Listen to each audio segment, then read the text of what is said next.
Hello दोस्तों, मैं मनीष त्रिपाठी स्वागत करता हूं अपने यूट्यूब चैनल नाइलेट गुरुजी पर। एमएस वर्ड का ये ट्यूटोरियल है जिसमें हम जा रहे हैं एमएस वर्ड के लेआउट टैब के बारे में बात करने।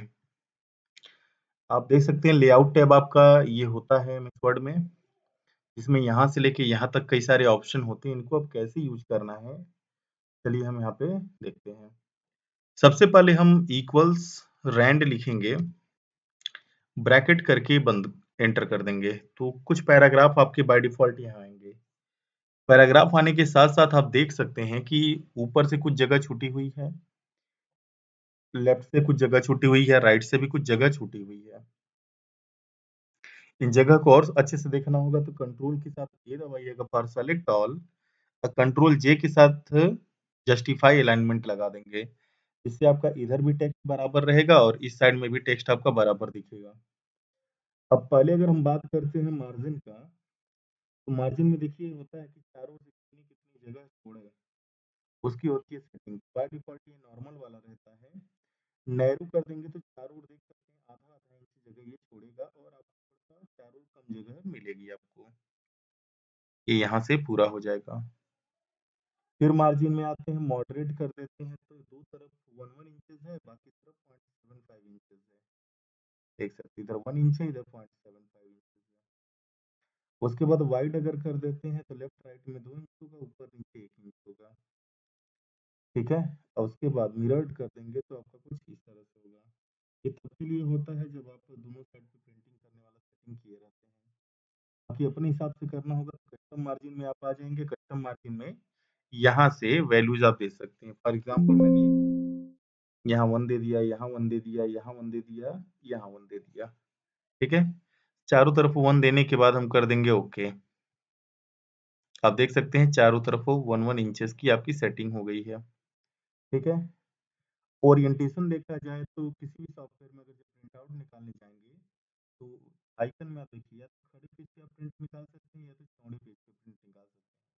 खड़े पेज वाले ओरिएंटेशन को पोर्ट्रेट कहा जाता है, चौड़े वाले को लैंडस्केप कहा जाता है। तो दोनों में से कोई एक जो आपको सही लगेगा ले लेंगे। जैसे लैंडस्केप कर देंगे क्लिक करने से, मैं पेज को थोड़ा-सा छोटा करके दिखाता हूँ किस तरह का पेज आएगा।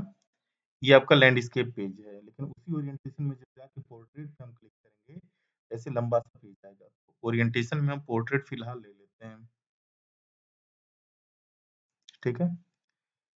साइज़ में फिर आ जाते हैं, साइज़ में देखिए बाय डिफ़ॉल्ट आपका लेटर साइज़ होता है, लेकिन हम यहाँ से A4 वगैरह भी चाहें तो ले सकते हैं। A4 से ये होता है कि जैसे मान लीजिए प्रिंट आउट करने जा रहे हैं, तो आपके पास प्रिंटर होगा और प्रिंटर में अगर आपने कागज़ लगाया होगा A4 साइज़ का, तो यहाँ से भी साइज़ अपने को A4 ही लेनी होगी। अगर प्रिंटर में A3 लगाया होगा तो यहाँ भी A3 ही आपको लेना पड़ेगा। तो फिलहाल हम ले लेते हैं A4। अब हम चाहते हैं कि जैसे ये जो मैटर है वह एक कॉलम में भी यहाँ से लेके यहाँ तक पड़ा हुआ है। हम चाहते हैं ये वर्टिकली 2 भागों में डिवाइडेड हो। तो सबसे पहले कंट्रोल ए करके मैटर को कंट्रोल सी से कॉपी करिएगा, कंट्रोल वी से पेस्ट करिएगा 1 बार, 2 बार, 3 बार। ठीक है?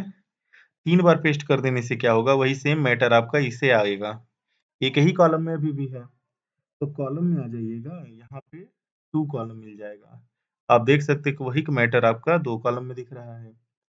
फिर 3 पे जब क्लिक करेंगे 3 कॉलम में आ जाएगा। फिर 4 पे जब क्लिक करेंगे 4 आएगा यहाँ मोर कॉलम में, ठीक है? ये 4 लगा के कर देंगे ओके, तो ये 4 कॉलम में आपका मैटर हो जाएगा, ठीक है? लेफ्ट कॉलम कर देंगे तो लेफ्ट में कम जगह रहेगी, राइट का कॉलम चौड़ा-सा होगा।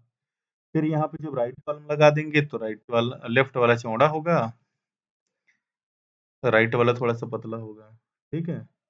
इस तरीके से हम क्या करते हैं कि कई सारे कॉलम का हम प्रयोग करते हैं। फिलहाल 1 पे आ जाते हैं वापस, ठीक है? अब हम बात करते हैं ये चारों ऑप्शन को इसके अंदर से करने का। तो यहाँ हम इसके डायलॉग बॉक्स लॉन्चर पे क्लिक करेंगे। मार्जिन में देखिए चारों ओर 1-1 इंच का दिया हुआ है, तो ये चीज़ आपको पहले ही समझा दी गई है। गटर क्या होता है? तो गटर देखिए, जैसे मान लीजिए अभी 1 पेज का मैटर है, तो इसको तो हम डायरेक्ट भी प्रिंट कर सकते हैं। लेकिन जैसे बुक वगैरह बनाएँगे तो आप 15, 20, 50, 60, 100, 150 भी पेज हो सकते हैं। तो उनको हमें सिलना पड़ता है। तक सिलाई नहीं होगी वो पेज आपके बिखर जाएंगे। तो अब क्या होगा कि चारों ओर से मार्जिन तो आपने लगा दिया, लेकिन सिलाई के लिए जब जगह नहीं देंगे तो 1 इंच पूरा का पूरा हो सकता है लेफ्ट साइड वाला सिलाई में ही चला जाए और मैटर आपका जो है वो सिलाई के अंदर फंस जाए। तो सिलाई के लिए एक्स्ट्रा जगह देने के लिए आपका होता है ये गटर, गटर मार्जिन। अब गटर मार्जिन मान लीजिए इन द केस हमने 1 इंच दे दिया, तो यहाँ देखिए ये दिखा रहा है, ठीक है? 1 इंच गटर होगा, 1 इंच लेफ्ट होगा, दोनों बाएं तरफ से 2 इंच आपका छुड़वाएंगे, ठीक है? अब गटर दो तरफ होता है, देखिए लेफ्ट अगर जैसे हम लोग की नॉर्मल कॉपी होती है, उस तरह की कॉपी को सिलना होगा तो लेफ्ट में गटर होगा। लेकिन एक नोटपैड आता है, ठीक है? उसमें आपका नीचे से ऊपर की तरफ पेज खोला जाता है, तो यहाँ पे गटर मार्जिन मतलब सिलाई वाला हिस्सा ऊपर की तरफ हो सकता है। दोनों में से कोई एक हम ले सकते हैं, उसके बाद कर देंगे हम ओके। आप देखेंगे इधर से ज़्यादा जगह छूटी, आधी जगह है गटर के लिए, आधी जगह है लेफ्ट मार्जिन के लिए। फिर यहाँ पे हम आ जाते हैं गटर की अगर ज़रूरत नहीं है, तो हम इसको फिर से कर देते हैं क्या? 0, ठीक है? फिर उसके बाद हम आ जाते हैं पेपर में। पेपर में देखिए भाई A4 साइज़ है यहाँ पे, यहाँ से ले सकते हैं, ठीक है ना? तो बाकी लेआउट होता है, तो लेआउट में सेक्शन वगैरह कहाँ से सेट करना चाहते हैं, तो यहाँ पे ये दिखा रहा है इसका ऑप्शन, ये ब्रेक करके भी लगा सकते हैं आप। उसके बाद हेडर फुटर के लिए कितनी जगह हो, तो हेडर फुटर आपने बताया था ना कि इधर ऊपर नीचे लगाया जाता है। तो वो उसके लिए स्पेशली एक जगह होती है, आधा आधा इंच की देखिए दिखा रही है, ठीक है? हम चाहते हैं कि हेडर फुटर के लिए और ज़्यादा जगह होती है, इसकी जगह को यहाँ से बढ़ा सकते हैं, प्लस यहाँ से फिर घटा सकते हैं, ठीक है? उसके बाद सब कुछ करने के बाद क्या करेंगे, हम कर देंगे ओके। बाकी बॉर्डर वगैरह के लिए देखिए सेटिंग करने के लिए यहाँ पे दिया हुआ है, बॉर्डर यहाँ से हम सेट कर सकते हैं। ये बॉर्डर कैसे सेट किया जाएगा, ये पिछले वाले ट्यूटोरियल में आपको बताया गया था, ठीक है? तो पेज सेटअप का ऑप्शन यहाँ से भी हो जाता है, इधर से भी हो जाता है। अब बात करते हैं लाइन नंबर का। लाइन नंबर क्या होता है ना कि जैसे कंटीन्यूअस अगर लाइन नंबर पे हम क्लिक कर देंगे, तो जितनी भी लाइन आपने पेज पे लिखा हुआ उसके बगल में आपका लाइन नंबर दिखाएगा, देख सकते हैं, ठीक है? फिर लाइन नंबर पे जब हम आ जाते हैं तो रीस्टार्ट ईच पेज को करने के लिए करना क्या होगा, जैसे मान लीजिए बीच में कहीं कर्सर रख के कंट्रोल एंटर मार दीजिएगा, ठीक?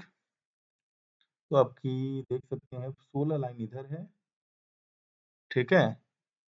और 17वीं लाइन से आपका मैटर यहाँ है, ठीक है ना? तो जब यहाँ पे हम आएँगे रीस्टार्ट ईच पेज कर देंगे तो हर पेज पे आपका क्या होगा, नंबरिंग फिर से स्टार्ट होगा। 1 2 3 4 5 इधर 1 2 3 4 5 इधर भी। हर पेज पे रीस्टार्ट कर देगा ये नंबरिंग, ठीक है? अब रीस्टार्ट ईच सेक्शन, हर सेक्शन में ही हम चाहते हैं कि पेज नंबरिंग फिर से रीस्टार्ट हो। तो उसके लिए फिर क्या करना होगा, यहाँ पे हम आ जाएँगे, ब्रेक में आके सेक्शन ब्रेक कर देते हैं, ठीक है? सेक्शन ब्रेक करने के बाद फिर आ जाते हैं कहाँ, लाइन में रीस्टार्ट ईच सेक्शन। देख लीजिए यहीं से आपका सेक्शन जहाँ से ब्रेक हुआ वहीं से आपकी नंबरिंग स्टार्ट हो गई। इस तरीके से ये ऑप्शन आपका होता है, ठीक है? हाइपरनेशन क्या होता है? तो पहले लाइन नंबर हम हटा देते हैं, यहाँ से नन कर देते हैं, कंट्रोल ए करके ही नन कर देते हैं, ठीक है ना? हाइपरनेशन क्या होता है देखिए, हाइपरनेशन ये होता है जैसे मान लीजिए हमने यहाँ पे साइड टेक्स्ट बॉक्स लिखा हुआ है, ठीक है? टेक्स्ट बॉक्स को हम काट देते हैं, कंटीन्यूअस,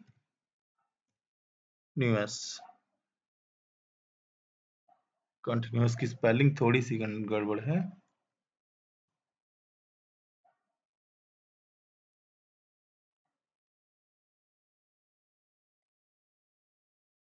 ये लिखा हमने, और थोड़ा सा एक और काम कर देते हैं कि पहले सब कुछ मिटा दिया जाए।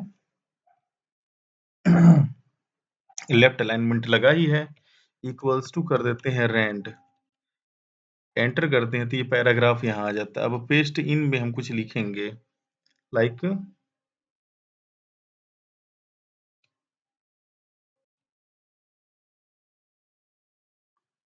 MANISH, फिर इसके बाद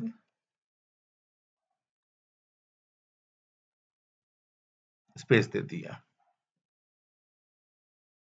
अब सिलेक्शन करने के बाद लेआउट में हम आ जाते हैं तो हाइपरनेशन करेंगे, हाइपरनेशन में ऑटोमेटिक लगा देंगे।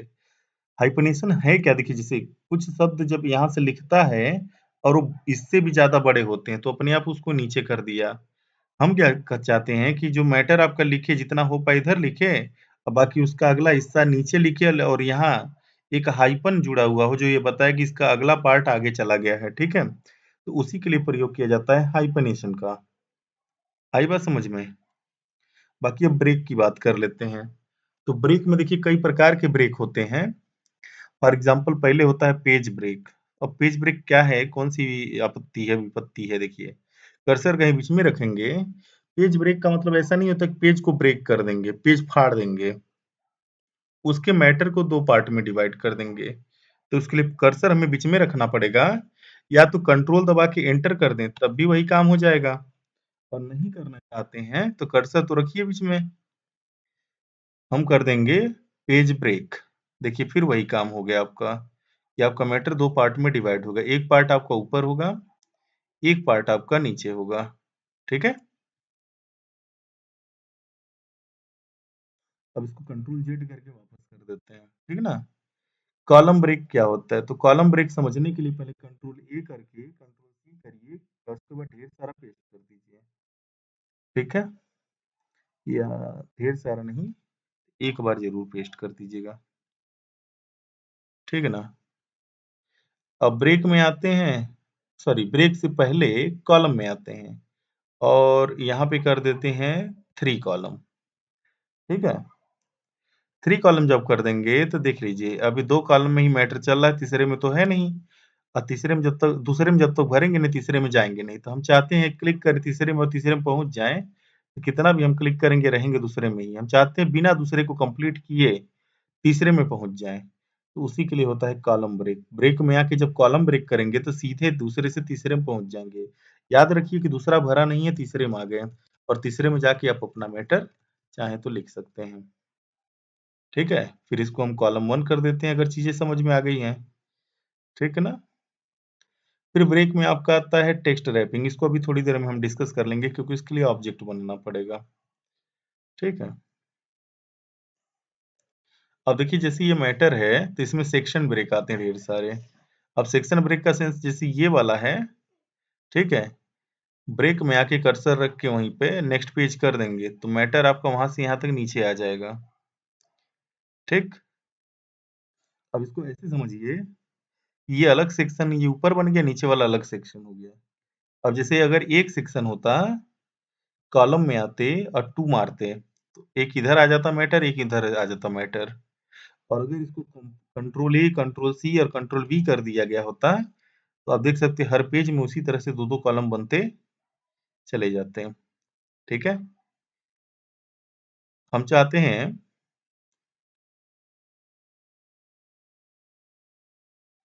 मैटर जैसे पहले है, ठीक है ना?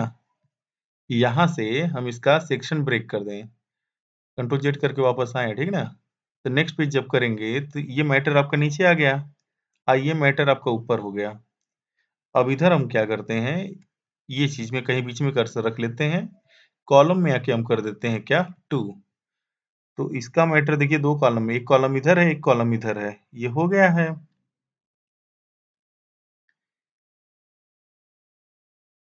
नीचे वाला जो अगले वाले पेज पे मैटर चला गया तो वो दूसरे सेक्शन में है, तो यहाँ पे दो कॉलम नहीं बनेगा। तो सेक्शन ब्रेक का यही फायदा होता है कि जितने सेक्शन आप ब्रेक कर लेंगे, एक कॉलम में मैटर आप चेंज करेंगे तो उसका इफेक्ट दूसरे पे नहीं पड़ेगा। और जब तक सेक्शन नहीं बनाए होंगे, एक जगह आप कॉलम वॉलम लगाएंगे, हर जगह कॉलम लग जाएगा, ठीक है? फिर कंट्रोल जेड करके सब कुछ पहले जैसा कर देते हैं। फिर ब्रेक में देखिए आता है आपका कंटीन्यूअस। तो कंटीन्यूअस का मतलब ये होता है, जैसे मान लीजिए यहाँ से हमने इसको कंटीन्यूअस ब्रेक कर दिया, ये ऐसे एक लाइन बस नीचे मैटर आएगा, ठीक है? अब यहाँ नीचे वाले में अगर हम कर्सर रख के ब्रेक कर देते हैं, कंटीन्यूअस हो गया है। कॉलम आते हैं, कॉलम में 2 कर देते हैं, तो देखिए 2 का जो इफेक्ट है ना वो नीचे वाले पे ही पड़ा हुआ है, ठीक है? ऊपर वाला आपका सेम उसी पेज पे मैटर भी रह गया और आपका ऊपर वाले सेक्शन पे कोई प्रभाव नहीं पड़ा। फिर कंट्रोल जेड करके इसको वापस पहले जैसा कर देते हैं, फिर ब्रेक में आ जाते हैं, कर देते हैं आपका even page break. Even page break का मतलब होता है सीधे 2 के बाद 4, 4 के बाद 6वां पेज आ जाएगा। ठीक है? तो देख लीजिए, यहाँ पे हम आ गए हैं तीसरे पे, सॉरी दूसरे पे। अब दूसरे से अगर करते हैं तो फिर थोड़ा-सा कर्सर बीच में रख लें। अब फिर पेज ब्रेक में आके कर देते हैं फिर से इवन पेज ब्रेक। अब सीधे आ जाएँगे चौथे पे, ठीक है? 1 से सीधे 3 आ जाए, 3 से सीधे 5 जाए, तो वहाँ पे हम फिर करेंगे कौन-सा ब्रेक? ऑड पेज ब्रेक, ठीक है? तो इधर का ये जो पूरा का पूरा ऑप्शन आपका था, सारा का सारा आपका हो गया है। पैराग्राफ सेटिंग की बात करें, तो पैराग्राफ सेटिंग मोस्टली देखिए होम टैब में आपकी डिस्कस की गई थी, यहाँ पे ये पाई जाती है, ठीक है? अब जो ऑप्शंस इधर होते हैं, वही सेम ऑप्शन आपके यहाँ पे भी पाए जाते हैं लेआउट में। बॉक्स भी देख लीजिए सेम ऐसा है। तो इसको उधर ही से आप समझ लेंगे, ठीक है? बाकी ये सब चीज़ें क्या-क्या होती हैं उसको जल्दी-जल्दी समझा दिया जाता है। इक्वल्स टू हम यहाँ पे फिर लिखेंगे रैंड 1 से 2 कॉलम हम यहाँ पे ऐड कर देंगे, ठीक है? जब 1 से 2 कॉलम आपका ऐड हो जाएगा तो कह रहा है इंडेंट कहाँ होना चाहिए? तो कंट्रोल ए से पहले मैटर सेलेक्ट कर लीजिएगा, इंडेंट देखिए लेफ्ट इंडेंट ये है, राइट इंडेंट ये है। लेफ्ट इंडेंट को थोड़ा-सा हम खिसकाएँगे, देखिए इधर आ गया। और राइट इंडेंट को भी थोड़ा-सा खिसकाएँगे, वो उधर दाहिने साइड से इधर सरक आया। अब पैराग्राफ आपका यहाँ से यहाँ तक बस है, ठीक है? ये स्पेसिंग होती है, पैराग्राफ के बीच में कितनी स्पेसिंग है। देखिए पैराग्राफ के बीच में इतनी स्पेसिंग है, इसी स्पेस को अगर बढ़ाएँगे तो पैराग्राफ के बीच में स्पेस बढ़ेगा, कम करेंगे तो पैराग्राफ के बीच में स्पेस कम हो जाएगा। और ये था आफ्टर वाला, मतलब पैराग्राफ के बाद, हम चाहते हैं पैराग्राफ के पहले ही स्पेस आए, ये इस तरह से हम सेट कर सकते हैं। देखिए पैराग्राफ के पहले ही स्पेस आ गया और यहाँ से कम कर देंगे तो पैराग्राफ का स्पेस कम हो जाएगा। बाकी इसको भी हम कर दें पहले जैसा 0 या इसको भी कर दिया जाए पहले जैसा 0। यहाँ पर एक ऑप्शन होता है आपका टैब का। टैब कैसे हम यूज करेंगे, चलिए उसके बारे में बात कर लेते हैं। देखिए टैब बटन होता है कीबोर्ड में, उसको जब आप दबाते हैं ना तो ऐसे आधा इंच, 1 इंच, 1.5 इंच, 2 इंच, मतलब आधा-आधा इंच ये खिसकता है। हम चाहते हैं कि एक ही बार बटन दबाएँ, ठीक ना? और ये आपका कम से कम 3 या 4 इंच पे डायरेक्ट ही पहुँच जाए। तो पैराग्राफ के कॉर्नर में आपको क्लिक करना है और आना है टैब्स पर। टैब में हम यहाँ पे 3 दे देंगे क्योंकि 3 पे रोकना चाहते हैं। अलाइनमेंट लेफ्ट करके सेट करेंगे और कर देंगे ओके। अब देखिए कुछ हम थोड़ा-सा यहाँ लिखेंगे और उसके बाद टैब जैसे ही करेंगे सीधे ये 3 पे आ जाएगा और यहाँ लेफ्ट अलाइनमेंट के हिसाब से मतलब बाएँ तरफ से लिखने का काम शुरू होगा। फिर उसके बाद हम जब पैराग्राफ पे आ जाते हैं टैब पे, तो 3 तो यहाँ दिख ही रहा है, सेंटर अलाइनमेंट कर देंगे, सेट कर देंगे, फिर ओके कर देंगे। अब यहाँ जब थोड़ा-सा लिखेंगे तो यहाँ आएगा, टैब दबाते 3 पे जाएगा और वहाँ सेंटर अलाइनमेंट के हिसाब से आपकी सारी की सारी टाइपिंग होगी। फिर उसके बाद आ जाते हैं हम यहाँ पे पैराग्राफ पे, टैब फिर से करते हैं और अब की बार ले लेते हैं राइट अलाइनमेंट सेट करके कर देते हैं ओके। थोड़ा-सा हम यहाँ लिखेंगे, टैब जैसे ही करेंगे 3 पे तो जाएगा लेकिन अब दाहिने साइड से बाएँ तरफ लिखने का काम आपका होगा, फिर एंटर कर दीजिए। उसके बाद फिर से पैराग्राफ पे आ जाएँगे, पैराग्राफ में आपको टैब मिलेगा, टैब में आपका डेसिमल होगा, डेसिमल लगा के सेट करके ओके कर देंगे। तो देखिए पहले जब यहाँ लिखेंगे तो यहाँ आएगा, टैब दबाते ही 3 पे जाएगा, नंबर जैसे जब तक दशमलव नहीं लगेगा तो बाएँ साइड लिखेगा और दशमलव दबा के अब लिखेंगे तो वो 3 के दाहिने साइड लिखेगा, ठीक है? फिर पैराग्राफ के टैब में जब हम आते हैं तो यहाँ पे बार मिलेगा, सेट करके ओके करेंगे तो वहाँ एक लाइन बन जाएगी, एंटर मारते जाइए उसी पे लाइन नीचे बनती चली जाएगी। तो ये तो हो गया। फिर पैराग्राफ में हम आ जाते हैं और टैब पे आके क्लिक कर देते हैं। अब हम चाहते हैं कि ये 6.2 या 3 होगा, 6.2 कर देते हैं। 6.2 पे हम डायरेक्ट क्या करेंगे, अपना ये पैराग्राफ रोकेंगे, ठीक है ना? ये 6.2 हम यहाँ लिखेंगे। अगर पहले से कुछ होगा तो क्लियर ऑल कर दीजिएगा, फिर यहाँ जाके क्या करिएगा 6.2, 6.5 मतलब ये जो राइट वाला है वहाँ तक करना है।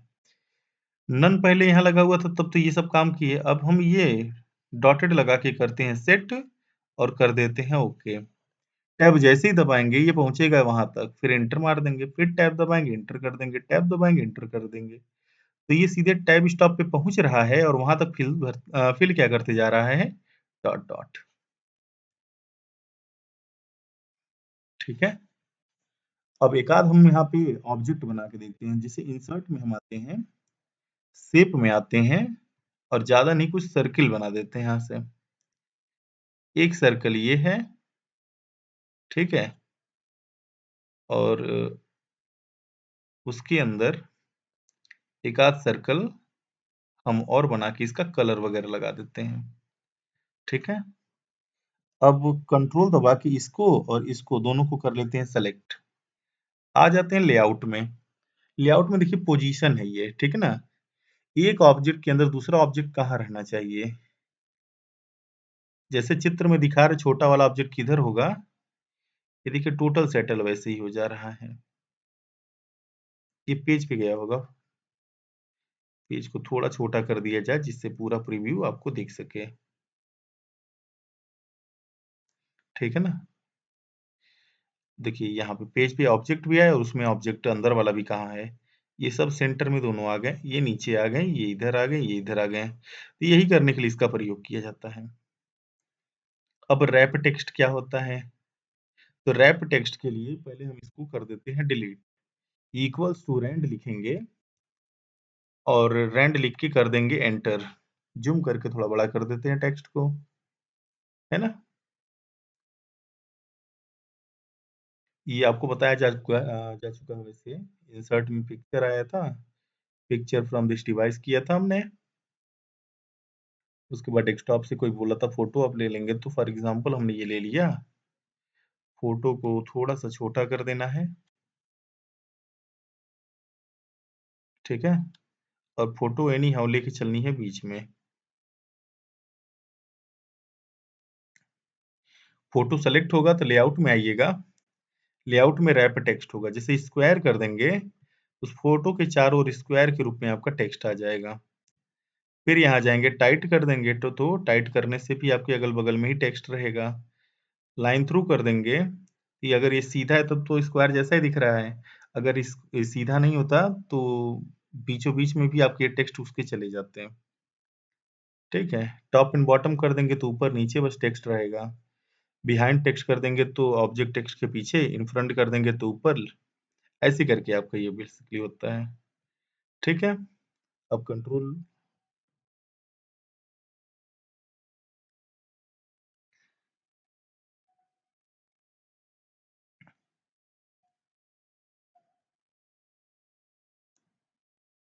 अब इस ऑब्जेक्ट को हम बड़ा कर लेते हैं, इंसर्ट से आ जाते हैं शेप में। अब एक आध सर्कल इसके जस्ट ऊपर बना लेते हैं, इसको एक कलर दे देंगे। एक सर्कल इधर बना लेते हैं इसके ऊपर, इसको अलग कलर दे देंगे। 1 2 3 सबसे नीचे लोगो है, उसके ऊपर ये है, उसके ऊपर ये है। अब मैं चाहता हूँ कि ये जो सबसे ऊपर वाला है, लेआउट में आएंगे, ये एक स्टेप पीछे चल जाए, है ना? तो सेंड बैकवर्ड में आएंगे, देखिए सेंड बैकवर्ड जब करेंगे तो ये एक स्टेप पीछे जाएगा।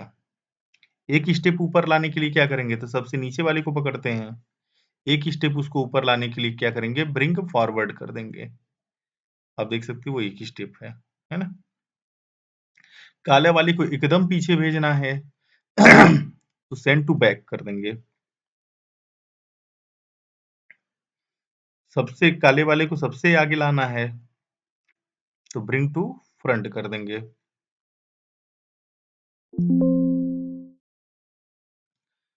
तो इस तरीके से बैक और फ्रंट का हम प्रयोग कर सकते हैं। उसके बाद टेक्स्ट अगर लिखा हुआ है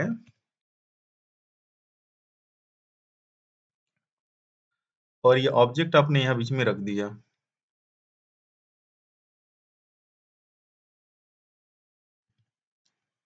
अब टेक्स्ट को सेलेक्ट कर लीजिए।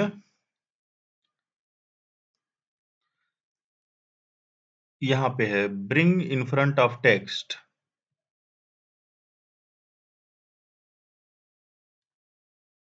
इसमें ये लगा होगा,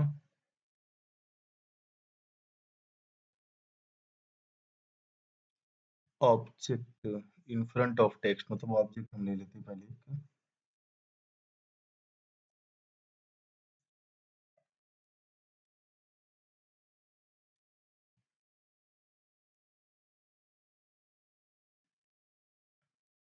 आ जाते हैं लेआउट में। ये है सेंड बिहाइंड टेक्स्ट, क्लिक कर देते हैं, टेक्स्ट के पीछे ऑब्जेक्ट चला जाएगा। फिर कर देंगे bring in front of text, तो ये टेक्स्ट के ऊपर आ जाएगा। ये है सिलेक्शन पेन, इस पे जब क्लिक करते हैं तो क्या सिलेक्ट किया है ये यहाँ पे दिखा रहा है, ये रेक्टेंगल हमने सिलेक्ट किया हुआ है। ठीक है, हाइड कर देंगे तो गायब हो जाएगा, शो कराएंगे तो फिर ये दिखाई देने लगेगा। ठीक है, उसके बाद अलाइन है, किधर रखना है, लेफ्ट, सेंटर, राइट, है ना, टॉप। तो इसका हम प्रयोग ऐसे कुछ करेंगे। सबसे पहले इंसर्ट में आते हैं, एक बड़ा सा हम बनाते हैं ऑब्जेक्ट लाइक दिस, और इसमें हम फिर बनाते हैं एक छोटा सा ऑब्जेक्ट लाइक दिस। ठीक है, अब हम क्या करते हैं, कंट्रोल दबा के दोनों को कर लेते हैं सेलेक्ट। अब हम जब लेआउट में आएंगे तो यहाँ मिलेगा अलाइन, अलाइन लेफ्ट, पहले ऑब्जेक्ट में दूसरा ऑब्जेक्ट लेफ्ट अलाइन हो गया। सेंटर कर देंगे तो बीच में आ जाएगा, बॉटम कर देंगे नीचे आ जाएगा। ठीक है, अलाइन टू पेज है तो अलाइन टू पेज भी आप कर सकते हैं, अभी अलाइन टू ऑब्जेक्ट बस चल रहा है। ठीक है ना, align to selected object, align to page लगा देते हैं। ठीक, अब अलाइन सेंटर करेंगे तो दोनों ऑब्जेक्ट पेज के सेंटर में आएंगे, ना कि ये इसके बीच में आएगा। अब देखिए, अलाइन टॉप करते हैं तो दोनों का दोनों ऑब्जेक्ट पेज पे टॉप अलाइन होगा, ना कि नीचे। फिर से कर देते हैं अलाइन सेलेक्टेड ऑब्जेक्ट, अब फिर देखते हैं, अब कर देते हैं अलाइन मिडिल, तो ये एक ऑब्जेक्ट दूसरे ऑब्जेक्ट के बीच में मिडिल हुआ। तो ऑब्जेक्ट के अंदर ऑब्जेक्ट को अलाइन करना है कि पेज के ऊपर ऑब्जेक्ट को अलाइन करना है, यहाँ से हम चूज कर लेंगे। ग्रुप का मतलब होता है अलग अलग को ग्रुप कर देना, जैसे दोनों अभी सेलेक्टेड है कंट्रोल से, ग्रुप पे जब क्लिक करेंगे तो ये दोनों एक ग्रुप में आ गए। अभी जिधर रखेंगे ना, ये देखिए इधर रखेंगे तो ग्रुप में ही जाएगा, इधर भी रखेंगे ग्रुप में ही जाएगा। फिर से अनग्रुप करने के लिए लेआउट में हम आ जाएंगे, लेआउट में आके ग्रुप में अनग्रुप कर देते हैं, ये सब अलग अलग हो जाएंगे। आप देख सकते हैं कि इसको यहाँ से उठा के यहाँ कर दिया जा सकता है, इसको यहाँ से उठा के कहीं रखा जा सकता है। ठीक है, अब इसको रोटेट जैसे करना है तो रोटेशन करने के लिए आपका यहाँ पे ये दिया होता है। ठीक ना, तो रोटेशन ऐसे नहीं समझ में आने वाला है, इसको थोड़ा सा पतला करेंगे। अब रोटेट करा के दिखाते हैं आपको, देखिए ये रोटेट हो रहा है, यही चीज होती है रोटेट। ठीक ना, तो यही सारे ऑप्शन बेसिकली आपके पाए जाते हैं लेआउट टैब में। तो उम्मीद है कि ये सारी चीजें आपको समझ में आ गई होंगी। वीडियो अगर आपको पसंद आता है तो वीडियो को लाइक करना, और चैनल पे अगर आप पहली बार आए हैं तो चैनल को सब्सक्राइब करना बिल्कुल मत भूलिएगा। और अपना सपोर्ट दिखाने के लिए आप अपने फ्रेंड्स में ग्रुप में इस वीडियो को शेयर कर सकते हैं। मिलते हैं नेक्स्ट वीडियो के साथ, तब तक के लिए थैंक्स फॉर वॉचिंग।